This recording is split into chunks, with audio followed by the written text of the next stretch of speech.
Hello everyone, and welcome to How to Use Plant-Water Relations and Atmospheric Demand for Simplified Water Management. Today's presentation will be 30 minutes, followed by 10 minutes of Q&A with our presenter, Dr. Gaylon Campbell, whom I'll introduce in just a moment. But before we start, we've got a couple of housekeeping items. First, we want this webinar to be interactive, so we encourage you to submit any and all questions in the questions pane, and we'll be keeping track of these for the Q&A session toward the end. Second, if you want us to go back and repeat something you missed, don't worry, we'll be sending a link to the recording of the webinar via email within the next 3 to 5 business days. All right, with all of that out of the way, let's get started. Today, we'll hear from soil scientist Dr. Gaylon Campbell, who will discuss using plant-water relations and atmospheric demand for water management.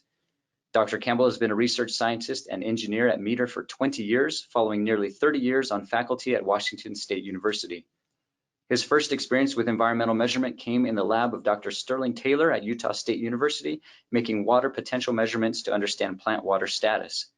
Dr. Campbell is one of the world's foremost authorities on physical measurements in the soil-plant-atmosphere continuum. His book, written with Dr. John Norman on environmental biophysics, provides a critical foundation for anyone interested in understanding the physics of the natural world. Dr. Campbell has written 3 books, over 100 refereed journal articles and book chapters, and has several patents. So without further ado, I'll hand it over to Dr. Campbell to get us started. Okay, thank you. As was mentioned, about 60 years ago, I worked as an undergraduate student in the lab of Dr. Sterling Taylor. He was a soil physicist at Utah State University. Dr. Taylor was a pioneer in irrigation management. He worked out methods for scheduling irrigation by measuring soil water potential, and he established limits and guidelines for optimal irrigation that are still in use today. One of the projects that he gave me to work on related to determining the water budget of a crop. Now, that work resulted in my first scientific publication, but we might ask why Dr. Taylor, who had already developed excellent methods for controlling irrigation using soil water potential, why he would care about monitoring crop water budget too. And I hope to show you in our seminar today the power of combining those 2 approaches. The knowledge Sterling obtained and his insights into optimal irrigation management are as relevant today as they were 60 years ago, but the tools that we have today for obtaining the data could not even have been imagined 60 years ago. Sterling used home-built tensiometers with mercury manometers to measure the suction. He went out each day with a notebook and recorded the readings of the tensiometers with pencil and paper. I can't even imagine what he would have thought if I had told him then that one day we could access the data on a phone that we carried around in our pocket or on a computer that was connected to the cloud. Over the past growing seasons, scientists, I think few growing seasons, scientists from METR have worked with researchers from Brigham Young University and a potato grower in southern Idaho to monitor and optimize irrigation of potato crops. You might ask why we would still be researching that if Dr. Taylor had already worked it all out 60 years ago. He did work out a lot of things, but it's a complex subject, and we found that there are still some things to learn. We think that's why it's called research. And here, let's start with some of the results from those experiments. We monitored 8 locations. I'll share data, a little bit of data, at least from 5 of those. Show here a record of the matric potential from mid-June to mid-August in one of those locations. Nominal field capacity, we say, is about minus 33 kilopascals. And when the soil is wetter than that, we expect a significant loss of water from the root zone through drainage. You can see that the matric potential exceeded field capacity on several times during this period. And so we would expect some water to have drained below the root zone. Stirling would have set the lower limit for the optimal irrigation somewhere above minus 100 kilopascals. And you can see that the water potential got below that value a couple of times during this season. But in general, the irrigation on this field, we would say, was pretty well managed. I want to just say a word about the Terrace 21 in the picture on the right. As I said, Stirling used mercury tensiometers. There are modern versions of tensiometers today without the mercury, and those would have worked to do this, but with the tensiometer, every time the water potential drops below about minus 80 kilopascals, they fail and you have to service them before they'll work again. So that would have made this a hard thing to use in this application. Stirling also tried other ways of making measurements, electrical sensors that were based on electrical resistance. And those do change with water potential, but they're also strongly influenced by temperature and by salts in the soil. So they don't give the precision that's needed for irrigation, good irrigation management. Stirling would have given a lot for a sensor like that Terrace 21. Now, with sufficient effort, we could have made a graph like this one 60 years ago. But I want to go on now and talk about the water balance measurements. And for those, we could not have done that 60 years ago. This is meters ZL6 data logger with an ATMOS 21 microenvironment monitor. The ATMOS 41 provides measurements of the climate variables required to estimate evapotranspiration. The ZL6 records those data and transmits them to the cloud. The ZENTRA Cloud software that we provide does the calculations for the evapotranspiration estimates. The soil moisture sensors are also connected to the logger, and those data also are transmitted to the cloud. Took us less than 30 minutes per site to install these sensors, to set up the logger and the microenvironment monitor, and to start receiving data from the cloud. I want to spend a little bit of time talking about measuring evapotranspiration, and so we'll start by defining some terms. We use the term evaporation to describe the amount of water that evaporates from the soil. The transpiration is the amount of water that evaporates from the plant, having been taken up from the soil by the plant. We need to separate those two because they operate in different ways. The water that evaporates from the soil as the soil surface dries is reduced dramatically. The water that evaporates from the plant, since the plant is able to access water throughout the root zone, will go on evaporating for a much longer period of time. Now, for estimating the evapotranspiration of a crop, it's useful to first estimate the evapotranspiration of a reference crop with specified characteristics, and then to compute the crop evapotranspiration from that. A widely used standard for computing evapotranspiration is the Food and Agriculture Organization's publication FAO 56. And that's the one that we follow in ZENTRA Cloud. In it, weather variables such as radiation, temperature, wind speed are converted to a reference ET based on specified assumptions about the properties of the evaporating surface. And once we have that reference ET, we multiply it by a crop coefficient, Kc, to get the crop ET. Both calculations assume optimal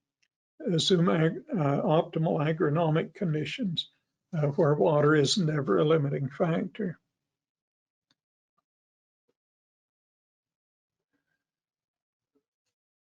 We use the Penman-Monteith equation to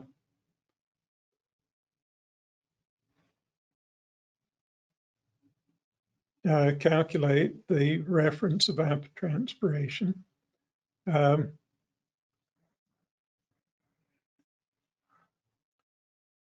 It's the sum of two terms. The first term is the net radiation minus soil heat flux. So that represents the energy that's available to evaporate the water. The second term, the crop conductance multiplied by a vapor deficit, represents the evaporation that the crop would have if it were kept at air temperature. The weighted sum of those two terms gives us the reference evapotranspiration. Now, to do these calculations, we need the net radiation, the vapor deficit, the vapor conductance, an apparent psychrometer constant, and the soil heat flux. The ATMOS 41 gives us solar radiation, air temperature, atmospheric vapor pressure, and wind. The FAO 56 publication gives us directions on computing each of the needed variables from the ATMOS 41 data and from variables like the crop height and crop conductance that are specified for the reference crop so that we can do that reference ET calculation.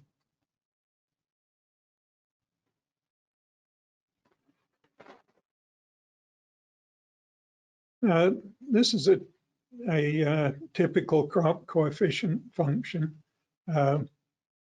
You see that for most of the season it has a value near 1. So the crop ET and the reference ET are similar. The data that we have is mostly for a crop with full cover. And so we'll assume a value of Kc of 1 for the measurements that we'll show.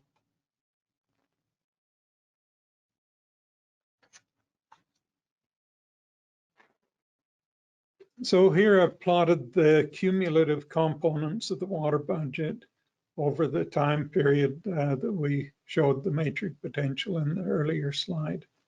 The gray line is the precipitation and irrigation, and that was obtained. We had in each field a rain gauge that made a measurement of the irrigation that occurred in that field. The blue line is our estimate of the evapotranspiration based on the calculations that we just went through. The orange line is an estimate of the drainage. Now, I used a simple model to compute the drainage. I assumed a soil reservoir of 25 millimeters of water. When the daily water use brought that reservoir below zero, I reduced the transpiration. And when irrigation brought it above 25 millimeters, I assumed that the excess water drained. Now it looks like the losses and inputs of water matched pretty well up until about the middle of July.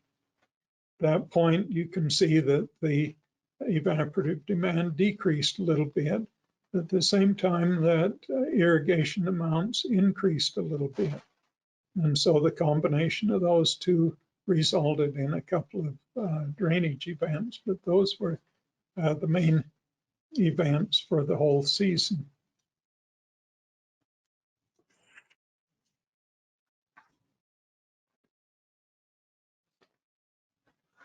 In this graph, you can see the power of looking at the water balance information, all of the water balance information at once, the way Dr. Taylor wanted to. The cumulative evapotranspiration and irrigation information gives us an overall view that we need to steer the process. The soil matric potential data gives us the detailed picture on where we are with our steering process at present. It's important to remember, though, that each of the lines here represents a measurement from just one single sensor at one location. We see a consistent pattern with this data set, with the matric potential sensor confirming what we see in the drainage, evapotranspiration, and irrigation data. And that was true for all 5 of the data sets that we looked at. We won't look in this detail at the others. But that wouldn't always necessarily be the case. These sensors can be improperly installed or can malfunction. And so by having redundant data the way we have with this approach, we can still do a good job of managing irrigation, even if there are some inconsistencies or problems with those.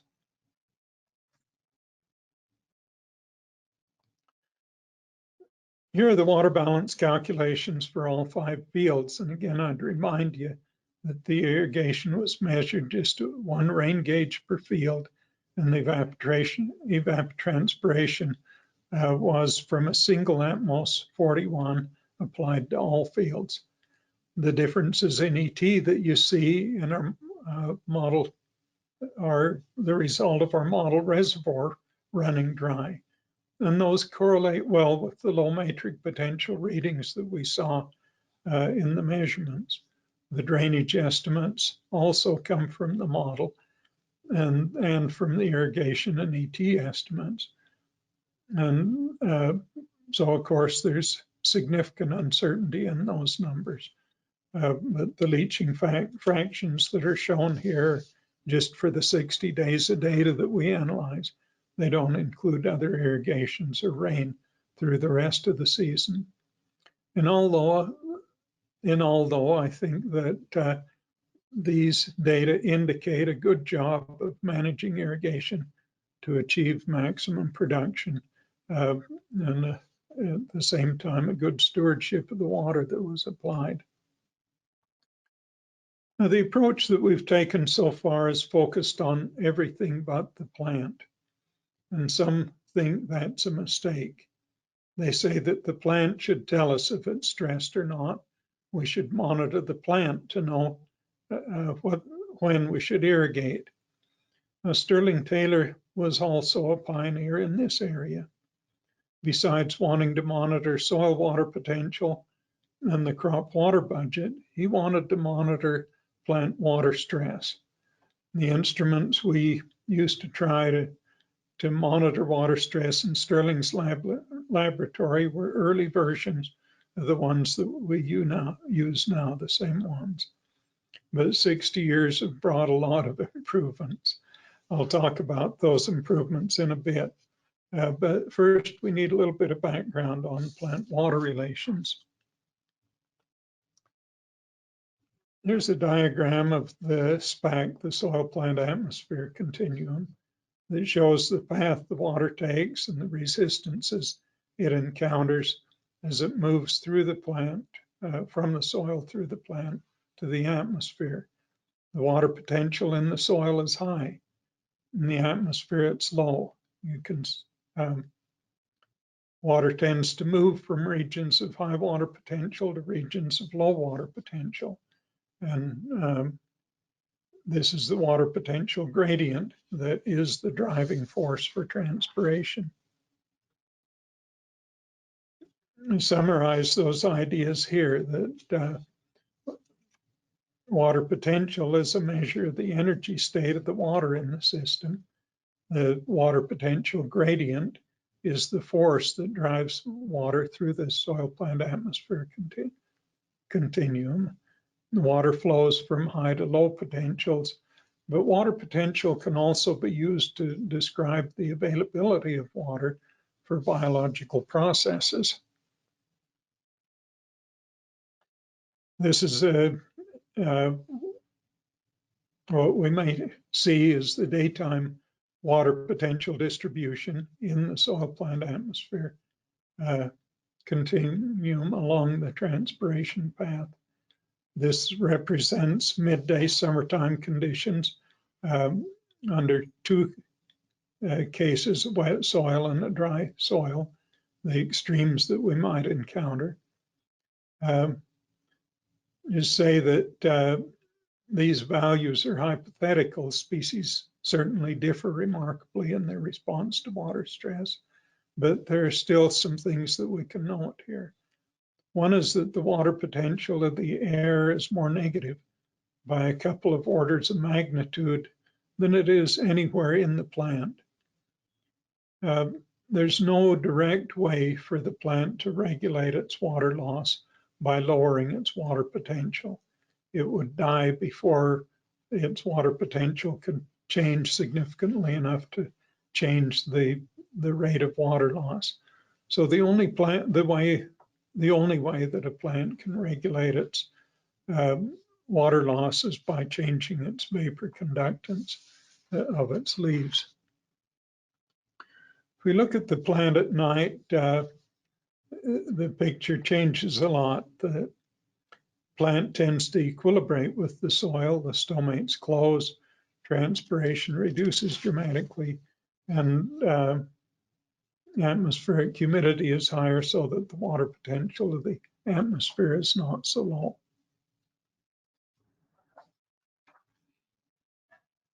Now let's look at the biochemical and physiological responses to the water potential variation in the plant due to the varying soil moisture and evaporative demand.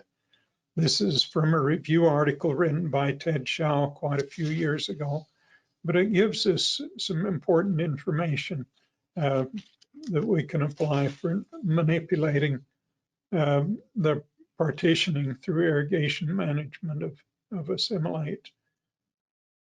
We can see two groups of processes here, those that are associated with synthesis of new tissue, such as cell growth and wall synthesis, protein synthesis. And those are active at high water potentials, maybe 0 to -300 kilopascals. Those that are associated with stomatal conductance, CO2 assimilation, respiration, and sugar accumulation are active over a wider range of potentials and generally at lower potentials than the ones related to growth.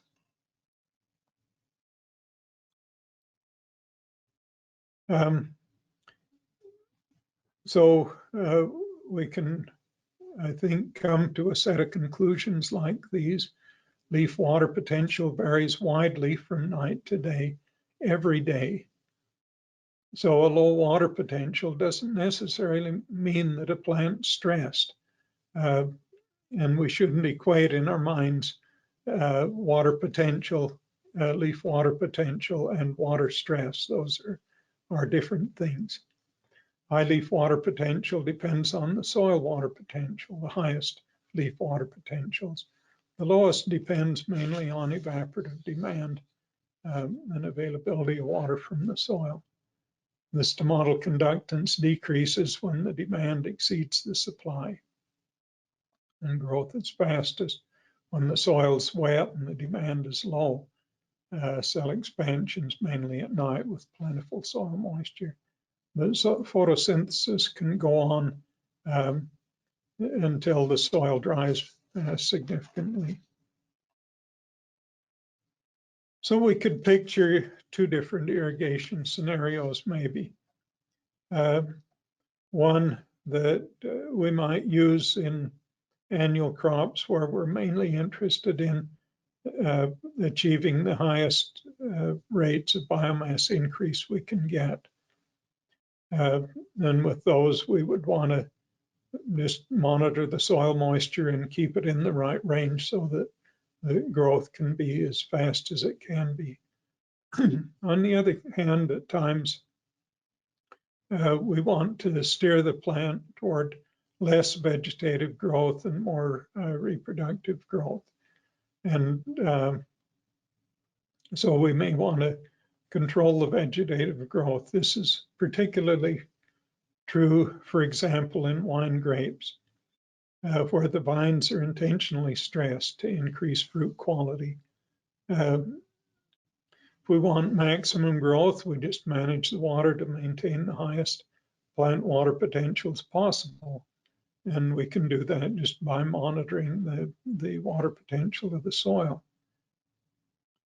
But if we want to irrigate in such a way that, that we stress the plant to the right levels, then we need more information than we can get just by monitoring soil water potential.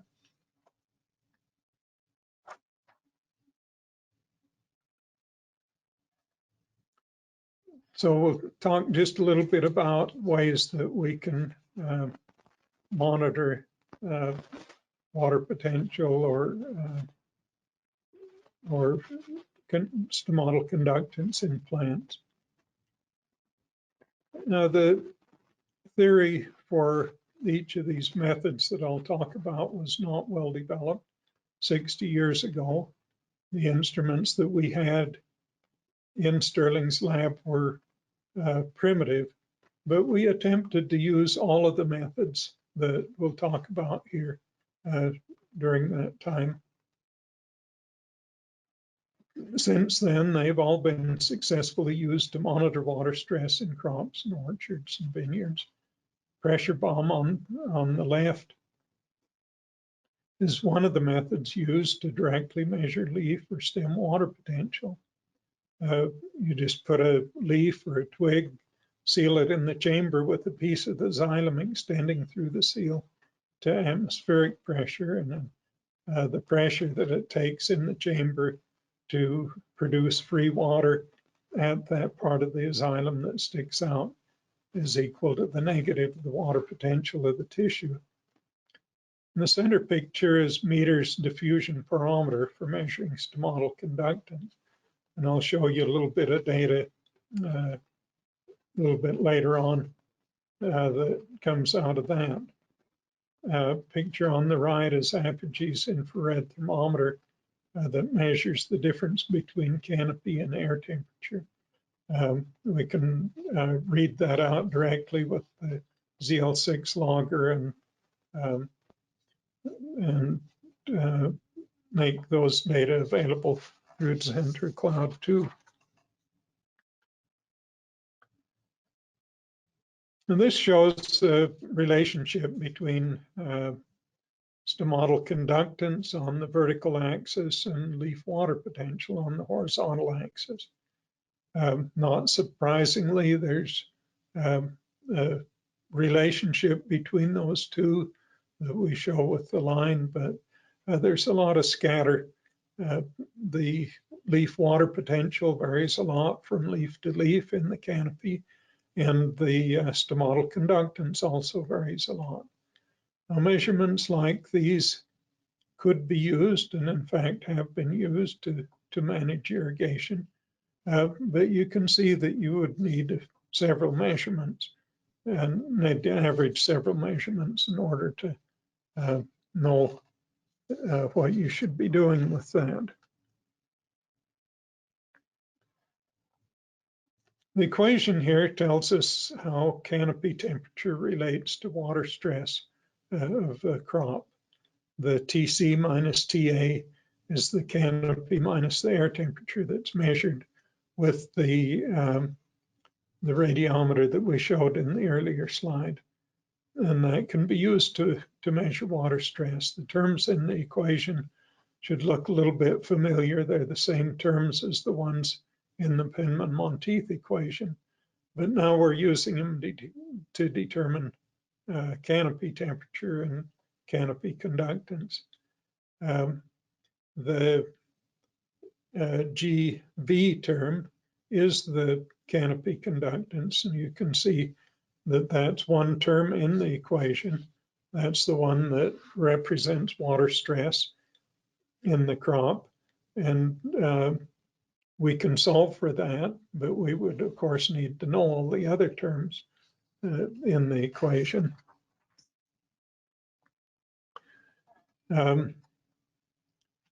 This is an example where all of those terms were measured and brought into play. To do the calculation, it was provided to me by Mark Blomqvist at Apogee. They're the makers of the canopy temperature sensor that we use. These were measurements on corn.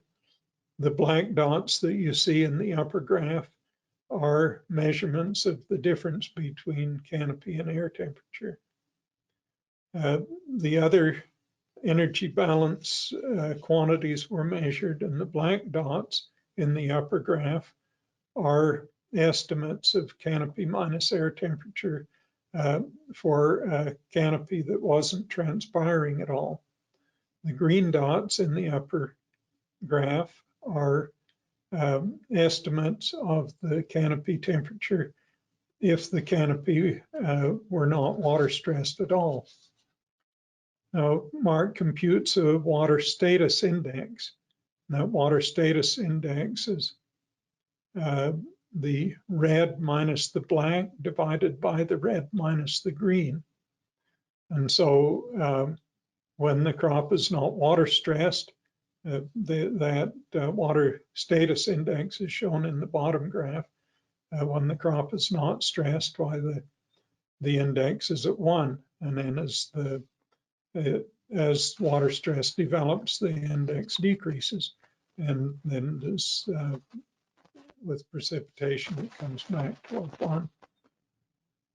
Now that ratio that he computes, that water status index, is the ratio of potential to actual ET. And so it also tells us what the ratio of potential to actual photosynthesis is.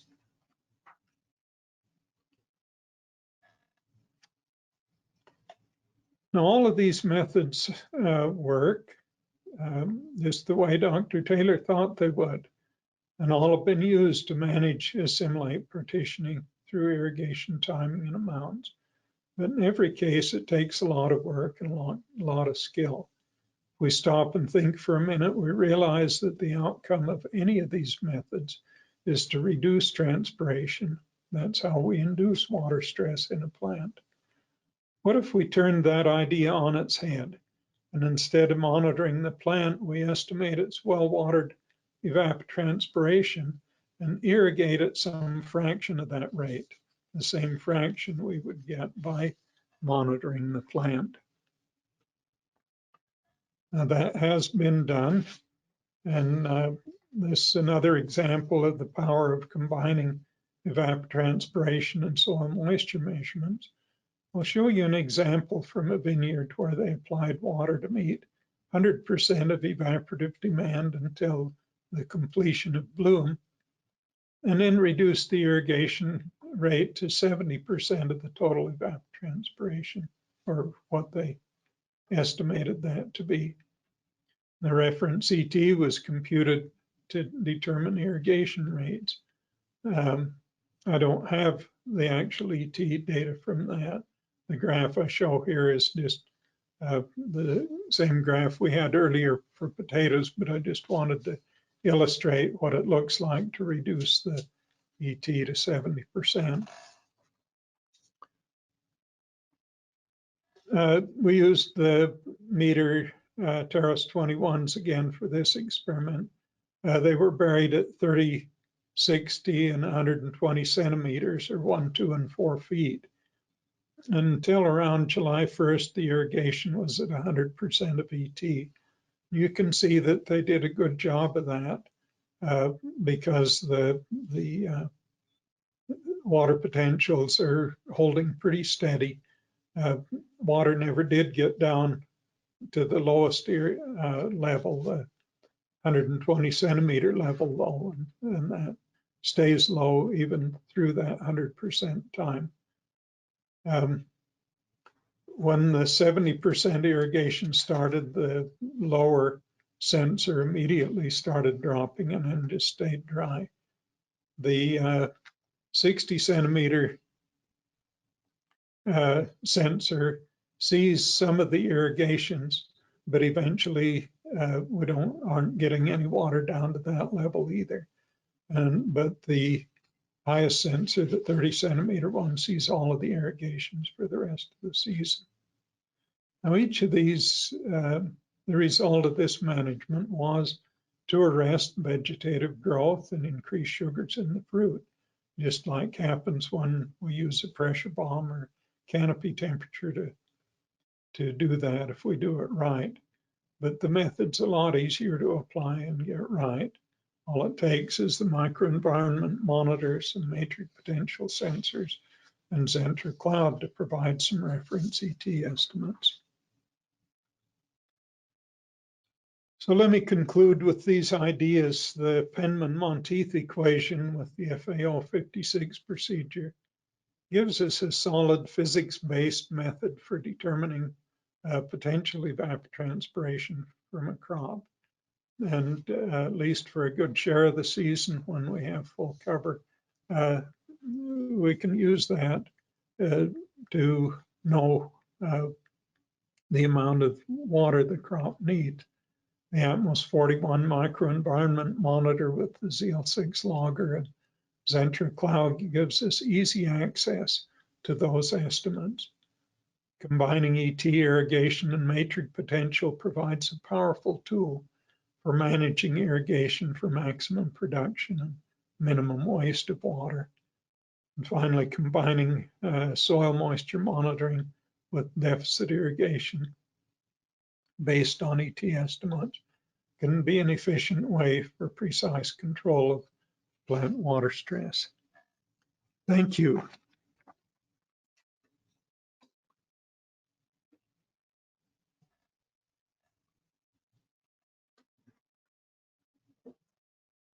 All right.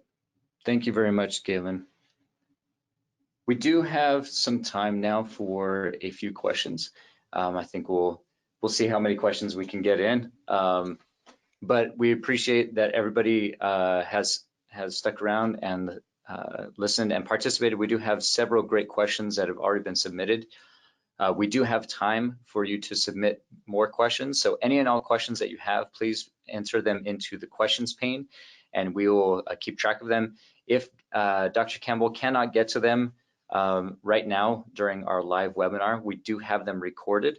And somebody else, whether Dr. Campbell or somebody else from our environment team, will be able to get back to you directly via email and answer your questions specifically. So don't worry if we don't get to your question. We've got plenty of questions and we'll see how many we get through. Okay, first off, so let's go back. Actually, I'm going to scroll through, Gaylon, if you're okay with this. We've got a lot of good questions about some of our slides here, and I want to go back to our Penman-Monteith slides. We've got a few questions in here asking about the equation and the parameters within the equation, and they're wondering exactly, so what kinds of sensors will they need in order to gather these data to fill these parameters? Is it just one, or are there going to be multiple? And what's the best way that they will be able to gather all these data? Well, the easiest way, of course, is just with the ATMOS 41, since that has the stuff on it, and the ZENTRA Cloud does all of those calculations for you. You need at least a measure of solar radiation. You need a measure of air temperature. You need the measurements that'll give you the vapor deficit of the air. So the relative humidity or vapor pressure. You need wind speed, and then for reference ET, the canopy is already specified, so that's a part of the standard. Okay, great. Another one down here a little bit further. There's a question specifically on this midday slide, and we have on this slide both the root and the soil KPAs. Basically, they're equivalent at -30 kPa. Does this mean that the plants are not there's no diurnal uptake of water? No, it just means that the water encounters two main resistances as it enters and goes through the plant. The biggest one is as it goes from the soil into the root at the root endodermis, and then the next biggest one is somewhere up in the leaf as it moves out into the from the xylem into the leaf mesophyll. And so in this diagram, we should have shown a drop in potential as it went from the soil into the root, a significant drop. That, I guess what I'm trying to show here is the soil and the root surface, and at 30 kilopascals, there isn't a significant drop, a significant enough drop in potential to show here. But in going from the root, when the water's at the root surface, to inside the root xylem, you can see a big drop from -30 to -700. That's the drop that occurs across the endodermis. All right. Another question relevant to your vineyard discussion here. If you're deficit irrigating wine grapes via an ET-based approach, knowing very accurate KC values would be extremely important. We know different grape varieties respond differently to water stress. Do we have accurate KC values for different grape varieties or for grapes that are grown in different climates? Well, because of our time limitations today, we didn't spend much time on the KC part of estimating evaporation. I absolutely agree that to do that vineyard irrigation properly, we would need to do that correctly, and that needs to be the topic of another seminar, not this one. Okay. It's a fairly involved thing. All right. And again, we will be able to get back and answer your question in more detail, so don't worry about that. How does saline and sodic irrigation water affect soil matric potential? Okay, the water potential in soil is the sum of matric and osmotic potentials. And so the effect of salinity on matric potential, I mean, we separate it out so that those are, so we treat them separately. So matric potential would be a separate thing from osmotic potential, but certainly osmotic potential has a big effect on plant water status. And again, that needs to be the subject of a separate seminar. Okay, I think we have time for one more question here. Again, we appreciate all of your questions that have come in, and we will be able to get back to them via email here in the next few days. So final question, just in general on water potential in general. Why is water potential important or relevant, or why is it preferred in these studies? And are there other sensors you could use, capacitance, FDR sensor, that would work in the same way? Okay, to specify the state of water in soil or in the plant, we really need two variables. One is the amount of water, the water content, and the other is the energy state of the water potential. And those two are related for a specific soil, but differ from one soil to another. And we really need to know both things to understand the state of the water in the soil. The water potential works well for things like we were talking about today, because for any soil, we can specify the upper and lower limits that we want to set, and they'll be the same for every soil. Whereas if we did that in terms of water content, we would have to specify each of those according to the soil that we were dealing with. So for the things we're talking about today, I could say you need to keep the water potential below minus 30 kilopascals so that the water doesn't run out the bottom of the soil. You need to keep it above minus 100 kilopascals so that you don't stress the crop. And those guidelines would apply wherever you were applying this. Where if we did it in terms of water content, we'd have to be specific for the soil that you were dealing with. Great. Thank you again, Dr. Campbell. That's going to wrap it up for us today. Thanks again for joining us, everybody. We hope you enjoyed this discussion as much as we did. And thanks again for all of your great questions. We had dozens of questions come in. We'll be able to get back to you via email here in the next little bit. Please consider answering the short survey that will appear after this webinar is finished, just to tell us what types of webinars you'd like to see in the future. And for more information on what you've seen today, visit us at metergroup.com. Finally, look for the recording of today's presentation in your email and stay tuned for future Meter webinars. Thanks again, stay safe, and have a great day.